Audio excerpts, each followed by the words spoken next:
Bharatiya Janata party అంటే ఒక గంగానది లాంటిది, ఆ పార్టీతో అసోసియేట్ అయినా ఆ పార్టీలో జాయిన్ అయినా కూడా వెంటనే పునీతులు అయిపోతారు అని చెప్పి ఇంతకుముందు మీరు ప్రస్తావించారు. మహారాష్ట్ర మాజీ సీఎం అశోక్ చౌహాన్ మాజీ ముఖ్యమంత్రి, ఆయన ఇప్పుడు భారతీయ జనతా పార్టీలో జాయిన్ అయిపోయారు సార్ కాంగ్రెస్ నుంచి. సో ఆపరేషన్ ఆకర్ష్ స్టార్ట్ చేసిందా రాజ్యసభ ఎన్నికల నేపథ్యంలో?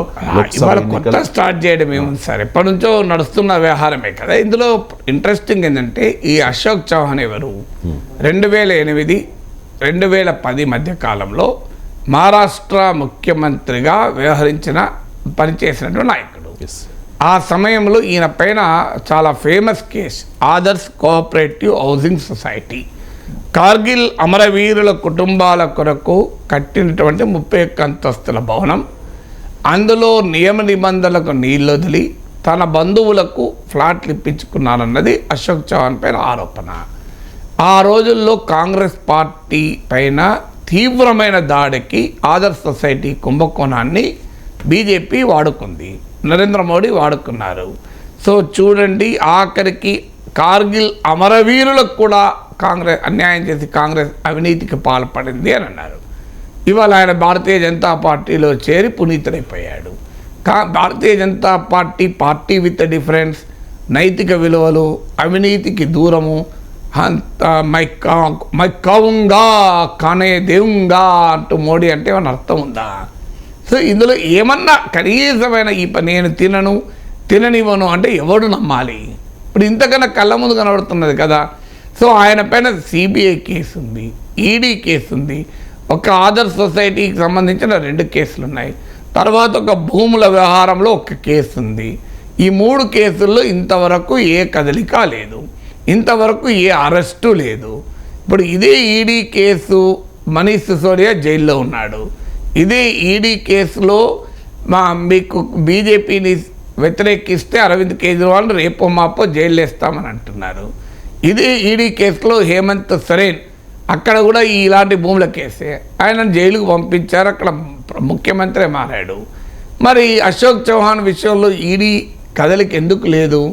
ఇంత బ్లేటెంట్గా సెంట్రల్ ఏజెన్సీస్ దుర్వినియోగం అనేది కనబడుతుంది కదా. ఇప్పుడు భారతీయ జనతా పార్టీ ఏమని చెప్పుకుంటుంది? అశోక్ చౌహాన్ మరి ఆదర్శ్ సొసైటీ కుంభకోణం లేదని చెప్తుందా?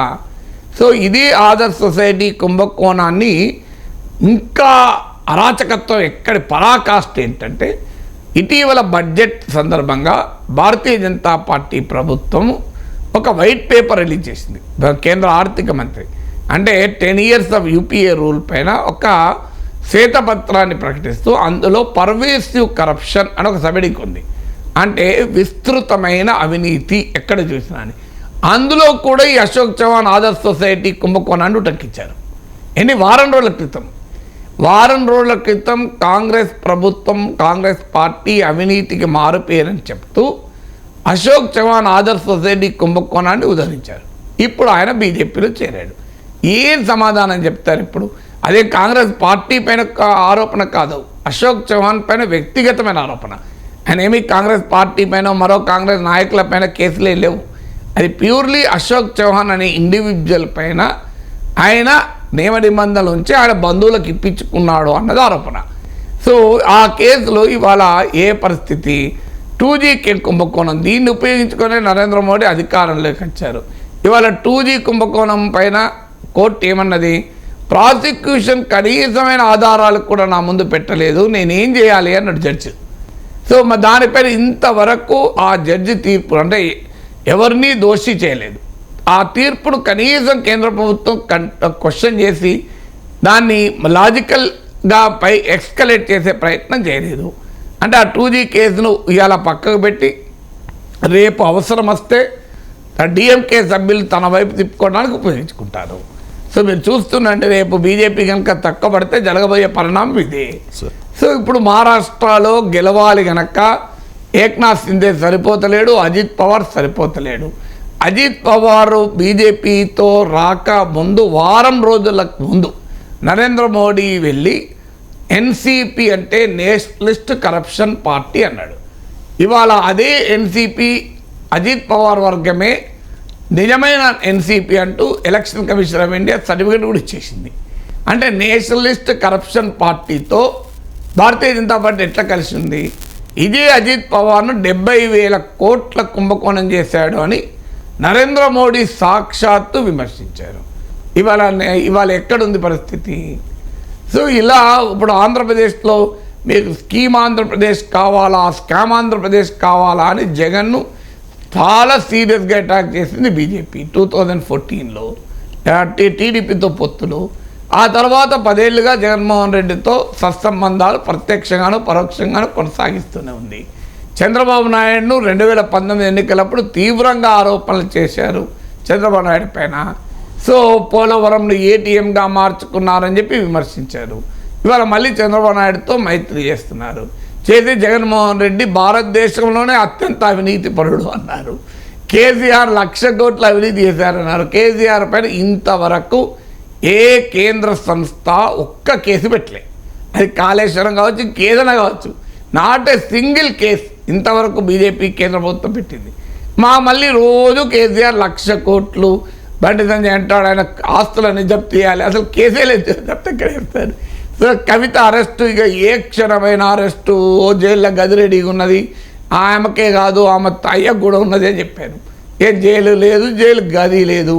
సో ఆ కవిత పైన కేసు కూడా తెలంగాణకు సంబంధించిన కేసు కాదు, అది ఢిల్లీ ఎక్సైజ్ క్యాంప్కి సంబంధించిన కేసు.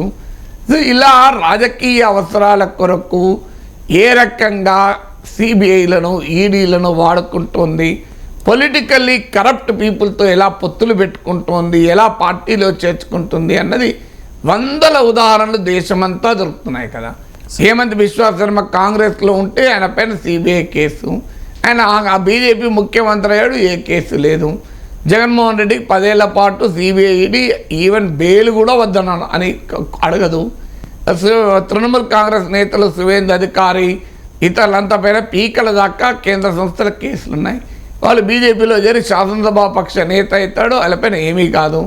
మధ్యప్రదేశ్లో బీజేపీ ప్రభుత్వం వ్యాపం కుంభకోణం చేస్తే దానిపైన ఏ విచారణ ఉండదు. సో ఇన్ని రకాల ఉదాహరణలు దేశమంతటా ఉంటే మళ్ళీ మాది నాకు కావుంగా నాకు కానేదేవుంగా అంటే మరి అంత తినడని చెప్పి అశోక్ చవాన్ ఎట్లా తెచ్చుకున్నారు? కార్గిల్ అమరవీరులకు కూడా అన్యాయం చేసిన అతన్ని మీరు ఎలా పార్టీలో చేర్చుకుంటారో? రాజ్యసభ ఎన్నికల్లో సీటు గెలవడం కొరకు లేదు, రేపు లోక్సభ ఎన్నికల్లో అవసరం ఉంది కనుక మీరు అశోక్ చవాన్ చేర్చుకుంటే అసలు ఏ రకమైన రాజకీయ నైతికత అవుతుంది? కాంగ్రెస్ పార్టీ పైన అవినీతి ఆరోపణలు చేసే నైతిక హక్కు బీజేపీ కోల్పోతుంది కదా. Right sir.